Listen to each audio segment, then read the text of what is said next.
Now, back to Bitag dito sa TV5.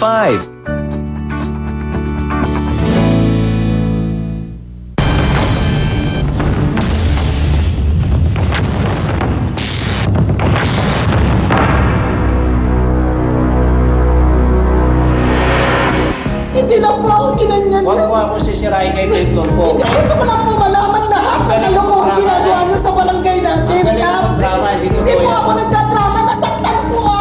Pasok mo yung kalaban nito. Huwag kayo magpapapasok. Labas, labas, labas. Ay, natutalo ko habang hinasabunutan ako. Hawak ako ng mga talon mo. Baka sinungaling. Hindi ako sinungaling ka. Mamatay na sa akin ang Mamatay sinungaling na ka. sa atin ang sinungaling. Binugbog, ipinakulong at pinagbantaan ng kapitan ng barangay. Ang biktima, babaeng purok leader. Parehong mga tao ng alkalde ng San Jose del Monte, Bulacan na si Mayor Ray San Pedro. Puro pa sa ako. Puro po na matutang ginawa sa akin. Tinutukan pa ako ng baril. Kaya naman sa eksenang ito, sa loob mismo ng tanggapan ni Mayor San Pedro at sa harap ng bitag, napilitan magsalita si Mayor sa reklamo ng purok leader laban sa kapitan ng barangay. Pero pag sa babae kasi tayo mga kaibigan, wala tayong kalaban-laban sa babae pagkaya na hindi ko dadaan sa sarili kong pananakit. Babae sa babae. People's Day sa Bitag Action Center. Paika-ikang dumating at matyagang pumila ang purok leader na si Ginang Lorna Bendetahan alias Onay. Amang sinasabunutan nila akong dalawa, yung mga tanong hawak ang kamay ko. Tapos bigla po dumating si Kapitan Batigas. No, naipapatayin kita sa may ampas mo ng batuta sa likod ko. Sa video ito, nakuha ng kanyang mga kapitbahay, makikita ang pambubugbog kay Onay. Video mo! Video mo! Hinarang si Onay. Pansinin ang babaeng ito na nakaputing t-shirt. Pilit namang kinaharang ang biktimang si Onay. Ano si Onay? Hinarang si Onay ng dalawang babae. Maya-maya pa, eto na mga sumunod na eksena. Pumunta ka rito sa may banda ko na ano, si Onay, tulungan! Tulungan na! Nino! Sinabi ni Batigas sa talaka! Nakita niyo ba? Sabi ko, Kap, tama na! Sabi ni Batigas, huwag kang makialam! Grabe ginawa niya sa akin. Pinatay niya na ako noong araw na yun. Pilay at pasa ang tinamo ng biktima mula sa pambubugbog ni Kapitan Mario Batigas at mga tanod nito. Si Onay, isang purok leader ng barangay Bagong Buhay 3 na pinamumunuan ni Kapitan Mario Batigas. Bilang community leader sa kanilang lugar sa Sapang Palay, San Jose del Monte, Bulacan, trabaho ni Onay na pakinggan ang malilit na problema sa kanilang nasasakupang purok.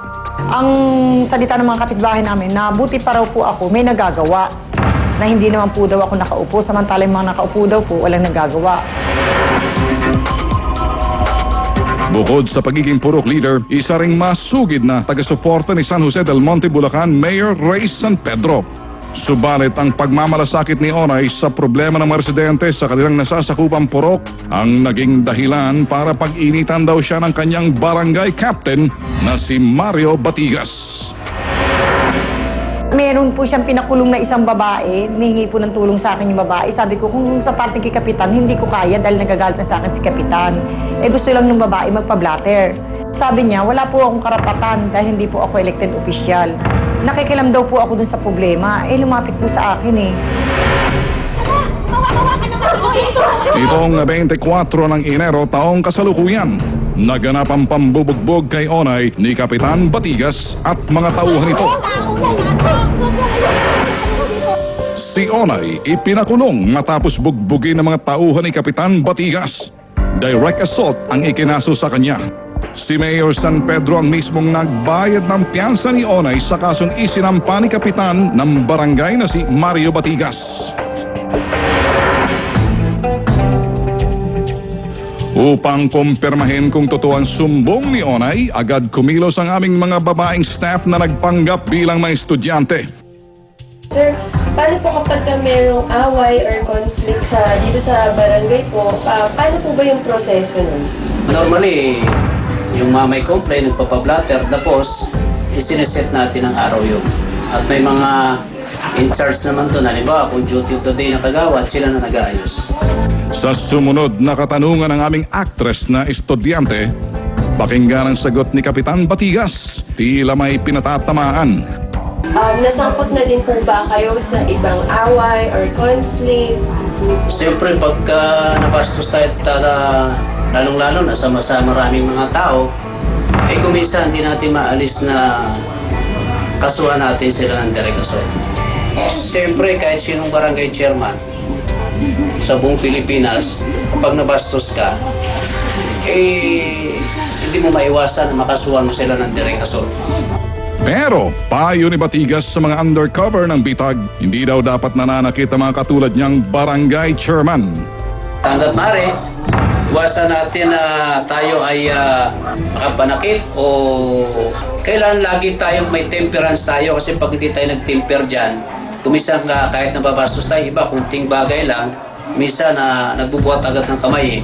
So kailangan na diplomasya lang sa sarili at saka huwag tayo maging bias. Sabi ko, paano kasalanan ko? Mo, sabi sa akin ako siga dito, hinampas na naman ako ng batuta sa likod. Pangatlong salita po sa akin, sabi niya, walang mayor sa akin, walang malakas kay mayor, walang tulpo. Makalipas ang 2 araw, mukhang nakaamoy si Kapitan Batigas na tinatrabaho na siya ng bitag. Sunod-sunod na text messages mula sa kanya ang pumasok sa bitag text line. Handa daw siyang sagutin anuman ang reklamo sa kanya. Kaya si Ben Tulfo's bitag, pwede bang mapatawag na rin natin sino ba yung Batigas na chairman yan? Siya rin yung pakay ng subject namin na gusto rin namin makuha yung kanyang panig, ha? Kung maaari, baka mapatawag na rin siya sa munisipyo kasi kung hindi, pupuntahan namin siya. Kaya lang importante sabihin ni Mayor na dapat humarap siya. Alright, okay, so ito na lang yun para malaman. Wala namang kinalaman si Mayor dito, pero si Mayor may kasagutan na ibibigay sa amin, ha? At malaki ang matutulong ng punong bayan dito sa problemang ito, ha? Pinaghandaan namin to para kay Mayor, ha? Thank you. Sige, okay.